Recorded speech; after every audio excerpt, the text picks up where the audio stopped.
ட்ரெடிஷ்னலான dish தான் செய்ய போகிறேன். அதாவது கிராமங்கள் எல்லாம் ஐயர் கடையில் செய்வாங்க இந்த சீயம். 2 டைப் ஆஃப் சீயம் செய்ய போகிறேன். வெள்ளை சீயம், இனிப்பு சீயம் ரெண்டும் செய்ய போகிறேன். அதை வீடியோக்குள்ளே போய் பார்க்கலாம் வாங்க.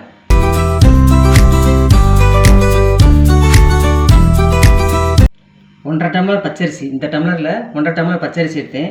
அதே அளவு 1.5 டம்ளர் உளுந்து எடுத்தேன். இது ரெண்டையும் நல்லா கழுவிட்டு 3 மணி நேரம் ஊற வச்சு வடித்து எடுத்து வச்சுருக்கேன். இதுக்கு 100 கடலைப்பருப்பு, 100 கிராம் கடலைப்பருப்பு, 100 உலக்கில் 1 உலக்கு கடலைப்பருப்பு எடுத்து அது நல்லா ஊற வச்சு குக்கரில் போட்டு 5 நிமிஷம் வேக வச்சு அது கொஞ்சம் மூழ்கிற மாதிரி தண்ணி ஊற்றினோம்னா இந்த மாதிரி கிடைக்கும். 5 நிமிஷம் வேக வச்சு எடுத்து வச்சுருக்கேன். கொஞ்சம் 1-2 முழுசாக அப்படியே நசுங்கின மணிக்கு அந்த 100 கடலைப்பருப்பு. அதுக்கு 150 கிராம் வெல்லம் நுணுக்கி வச்சுருக்கேன். அதுக்கு ஒரு அரை கப்பு தேங்காய் துருவல், கொஞ்சம் ஏலக்காய், இதெல்லாம் இனிப்பு பூர்ணம் தயாரிக்கிறதுக்கு. அப்புறம் வெள்ளச்சீயம் செய்கிறதுக்கு தேங்காய் சில்லு கொஞ்சம் சில்லாக பொடிசா சில்லாக நறுக்கி வச்சுருக்கேன். அப்புறம் ஒரு 2 காரத்துக்கு தகுந்த மாதிரி 2 பச்சை மிளகா, ஒரு துண்டு இஞ்சி, இதையும் நல்லா பொடிசாக கட் பண்ணி வைக்கணும். ஒரு 1/4 ஸ்பூன் ஜீரகம், 1/4 ஸ்பூன் மிளகு, அப்புறம் கொஞ்சம் தயிர், ஒரு அரை கருவேப்பிலை, இதையும் பொடிசாக நறுக்கி வச்சுக்கிடுவோம். இதெல்லாம் வெள்ளச்சீயத்துக்கு தேவையானது. ஃபஸ்ட்டு மாவு அரைச்சிக்கிடுவோம். ஃபஸ்ட்டு நான் உளுந்தை போட்டுக்கிறேன். கிரைண்டரில் தான் அரைக்க போகிறேன்.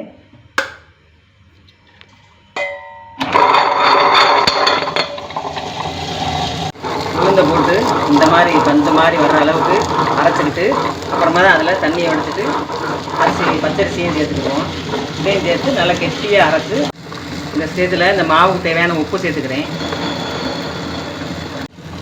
இப்போ உளுந்தும் பச்சரிசி நல்லா அரைச்சாச்சு. ரொம்ப மையாக அரைய வேண்டியதில்லை, கொஞ்சம் லேஸ் குறைந்த மாதிரி இருந்தால் போதும். ஆனால் இந்த மாதிரி பக்குவம் இருக்கணும். இப்போ அள்ளிக்கிறேன் மாவை. இப்போ இதை அள்ளிட்டு வந்துட்டேன். பச்சரிசியும் உளுந்தும் உப்பும் போட்டு அரைச்சி அள்ளிட்டு வந்துட்டேன். இதில் பாதி வெள்ளச்சீயம் செய்கிறதுக்கு பாதி மாவை எடுத்து வச்சுக்கிறேன். ஃபஸ்ட்டு பச்சை மிளகா, இஞ்சி, மிளகு, சீரகம், தேங்காய் பல்லுப்பெல்லாம் நறுக்கி, அப்புறம் இந்த கருவேப்பிலை பொடிச்சா நறுக்கி இதெல்லாம் இதில் வெள்ளச்சீயம் கலக்கிறதுக்கு போட்டு இதில் கலந்துக்கிறேன் ஒன்றா. அதோட ஃபைனலாக கொஞ்சம் தயிர் சேர்த்து பிணைஞ்சிக்கிறேன். சீயம் செய்கிறதுக்கு பூரணம் ரெடி பண்ணிக்கிறோம். உள்ளே வைக்கிற பூரணம் ரெடி பண்ணிக்கிறோம். அதுக்கு ஒரு 150 கிராம் வெல்லம் சேர்த்துக்கிடுவோம். கொஞ்சம் தண்ணி, அது கரையிறதுக்கு மட்டும் தண்ணி. எல்லாம் கரையும் போது இந்த கடலைப்பருப்பு வேக வச்சு மசிச்சு வச்சுருக்கேன், அந்த கடலைப்பருப்பையும் சேர்த்துக்கிறேன்.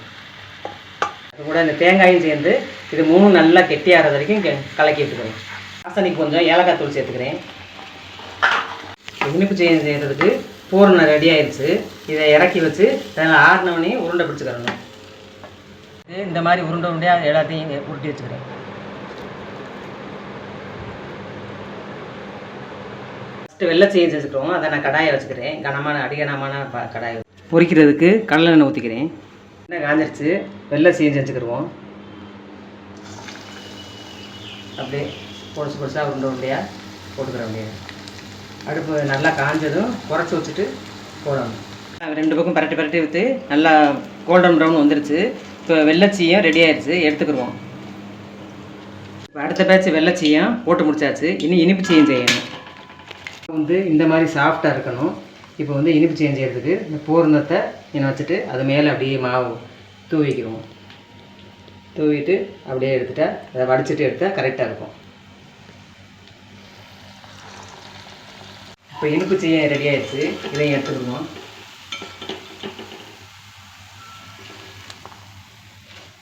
இனிப்பு சீயமும் பூரா பிடிச்சி எடுத்துட்டோம். அடுப்பு ஆஃப் பண்ணிக்கிறேன். இப்போ இனிப்பு சீயம் பாருங்கள், அப்படி பிச்சு காமிக்கிறேன். முறுமுறுன்னு இருக்கும், வெளியில் உள்ளே சாஃப்டாக இருக்கும். நல்லா அவ்வளவு டேஸ்ட்டாக இருக்கும். வெள்ளச்சீயமும் அதே மாதிரி முறுமுறுப்பாக இருக்கும். இது தேங்காய் சட்னி கூட சாப்பிட்றதுக்கு சுவையாக இருக்கும்.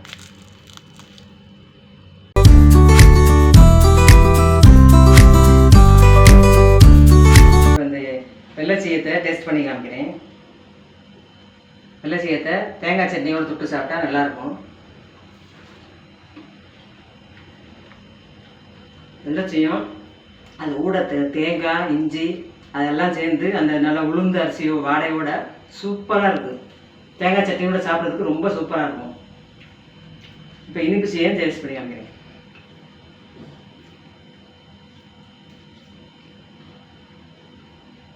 இனிப்பு சீயமும் வெளியில் நல்லா முறுமுறுன்னு உள்ளே சாப்பிட்டா அந்த ஸ்டஃபிங், அந்த கடலைப்பருப்பு ஸ்டஃபிங்கும் ரொம்ப கலக்கலாக இருக்குது. ரொம்ப டேஸ்ட்டாக இருக்குது. வெள்ளச்சீயம், இனிப்பு சீயம் இதே மாதிரி அளவில் நீங்களும் செஞ்சு பாருங்கள். இந்த வீடியோ உங்களுக்கு பிடிச்சிருந்துச்சுன்னா லைக் பண்ணுங்கள், ஷேர் பண்ணுங்கள், சப்ஸ்கிரைப் பண்ணிக்கங்க. அடுத்து இன்னொரு ரெசிபியோட அடுத்த வீடியோவில் பார்க்கலாம்.